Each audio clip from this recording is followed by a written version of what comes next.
regardez, c'est tout simplement sensationnel. Plus esthétique en sport auto, ça n'existe pas. Ne croyez pas cependant qu'il s'agit d'une manœuvre spectaculaire pour épater la galerie. Le but de cette valse à 4 roues, perdre bien sûr le moins de temps possible. Contrairement aux apparences, c'est un exercice technique plutôt difficile à réaliser.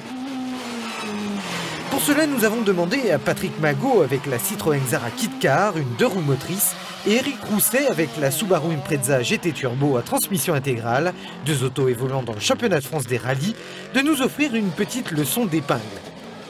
Il n'y a pas de secret, le truc, c'est le frein à main. C'est une phase du pilotage en fait, le frein à main. Hein. Bon, on peut aller faire des freins à main sur des parkings, mais bon, ça c'est pas trop dur à réussir. Par contre, quand il y a très peu de place, il faut être hyper concentré, déclencher son frein à main au bon moment.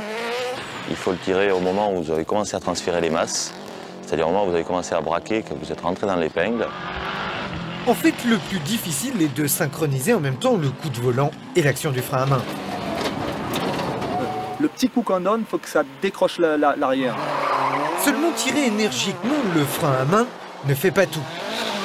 Tout d'abord, il faut garder quand même de la vitesse, parce que si on arrive avec très peu de vitesse, la voiture ne tourne pas. C'est l'inertie qui fait tourner la voiture. Il faut juste que la voiture pivote et garde la ligne et le cap. Il faut être très précis et essayer de garder toujours ce point de corde et d'avoir les roues droites pour accélérer, pour ne pas avoir cet effet de balayage. Il faut glisser le moins possible en fait. Glisser le moins possible pour ne pas perdre de temps, c'est juste. En revanche, freiner trop tard vous en fait perdre beaucoup. Et puis freiner trop tôt, c'est pas forcément non plus la bonne solution. Reste à déterminer les différences de comportement entre la Subaru, une transmission intégrale, et la 2 roues motrice de la Xara. Une 4 roues motrice a un énorme avantage par rapport à une 2 roues, de par son énorme motricité.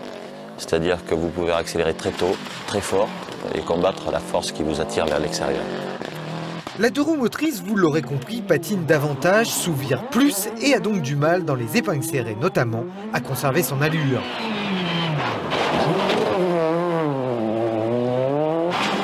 La 4 roues motrice est assurément plus fluide, malgré son poids plus important. Reste que cette manière un peu folle de passer les épingles est le fait de pilotes expérimentés, entraînés et habitués à ce genre d'acrobatie. Quant à vous, continuez de la jouer plus tôt, épingle de sûreté.